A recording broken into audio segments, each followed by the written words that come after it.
All right, well, hey, so let's jump back into this rankings catastrophe that we're looking at and witnessing right here, John. This one doesn't bother me near as much as the individual weight classes. Oh, really? My God. Like the reason why this one bothers me so much is that you have a guy who just dismantled Douglas Lima, who is the champion, and Yaroslav Amosov. He's got the best record in MMA, in all of MMA now that Khabib is retired. 26-0. He won every second of every round in that fight against Douglas Lima, and he is at number 6 on the rankings. Don't get me wrong. I totally agree with it. I think AJ McKee is up there. I totally agree with it. You agree with him being number 6? Oh yeah. Joking. But here people are on Twitter going, "What the hell is going on? Your guys' ranking system is a joke." I'm being not honest. Our rankings. It's not our rankings. This is the media. The media is the ones that do this. The media, and people want to know why that guys like Dana White or other fighters just criticize the media, because that's why the media. This is what they're doing. They really believe they know the sport, but they have no fucking clue. This is ridiculous. Look, I would put Yaroslav Amosov first. I'd put AJ McKee 2. And then where you mix in that middle after that, I'd probably have to go somewhere in that like Gegard or Nemkov situation, whatever next. And then you go to like, you go Nemkov, Mousasi, or Mousasi, Nemkov, however you want to interchange them. And then probably somewhere in there with Ryan Bader. And then I would probably move on to Patricio would be there. Patricio's got to be out of that position below the champions. The champions all have to kind of be in that mix there. And so it drives me crazy when I see this going on, John, because I know that people are going, this is why Bellator is having problems. This is why no one takes them serious. This is the media. This is not us. And and here's the thing. I do know there has been times where we have reached out and said, hey, like, how come this happened? And then the media has threatened basically to say like, well, hey, if you guys want to be involved in like talking about the rankings, then we just shouldn't do it. Then we don't want to do it. We don't want to do it. Well, then why? Like, we're not trying to skew anyways. We're trying to say, hey, did you guys even watch the fucking fight? That's what I want to know. Yeah. That's the thing that really bothers me, that we allow the media to control. Why?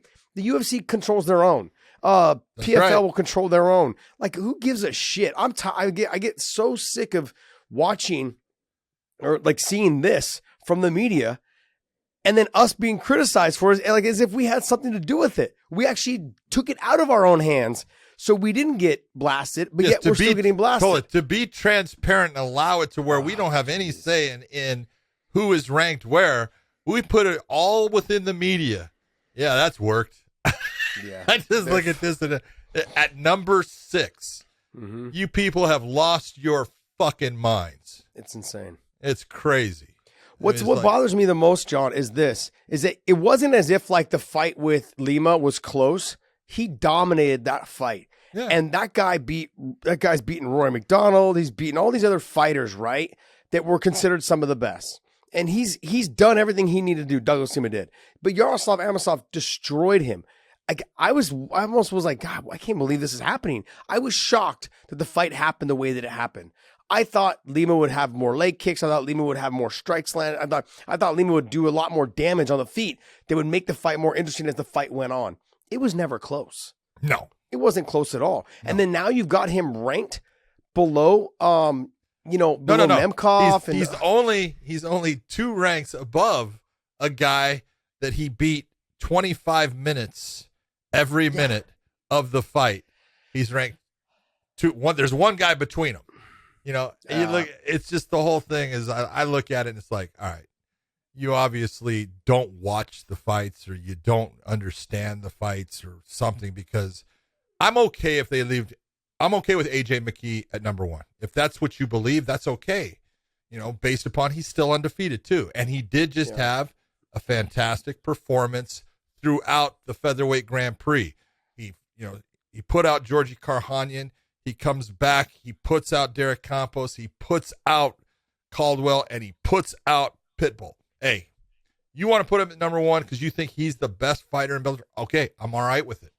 But there's no way that you cannot tell me that Yaroslav Amosov cannot or should not be number 2. If not number 1, then he's number 2. But that's, I don't know. Yeah, Look, there's one thing I figured out. I don't know a whole lot about this sport. I'm just here to talk because I'm really good looking. Okay. Yeah. And I talk about it all the time.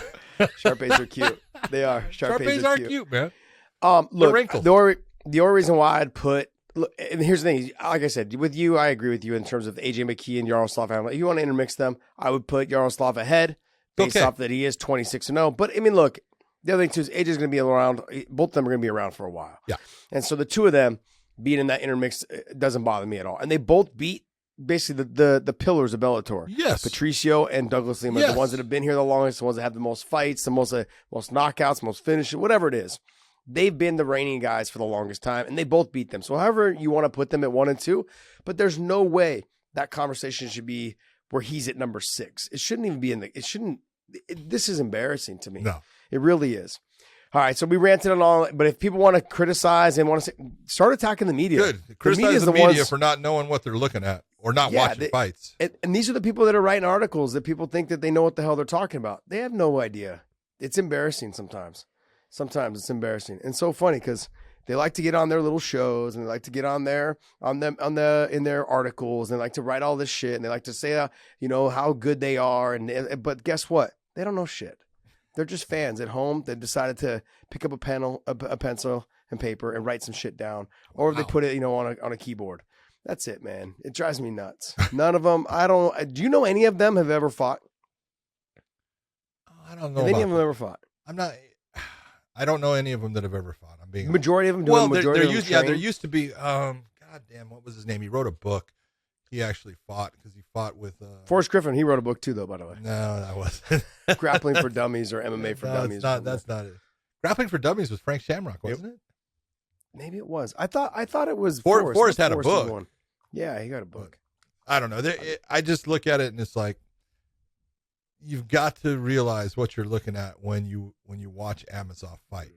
Here's a guy that no matter what the style of fight, as far as his opponent, he's always the guy dictating where the fight's going to be. Yeah. He's taken down, NC2A Division I wrestling champions, All-Americans. He's just, he manhandles them at times and you go, wow, this guy is special. Yeah. I mean, everybody out of ATT said how special he is. They're like, we don't understand. We don't he just comes in, does the work. Most of the guys he trains with are 185 pounders and we can't get him down. We can't get him down. Keep him down. And we can't keep him down. He's just got that ability, and his fight with Logan Storley was one of those fights too. I was like, damn, this is crazy. But isn't it funny how that fight, you look at, because of the way they matched up, that was an unbelievable fight. Great back and forth. The scrambles that were in there, the transitions, it was so freaking fun to watch. Yeah. It's styles. Styles make fights, because that was one I would love to see again. Exactly. 100% agree. Okay.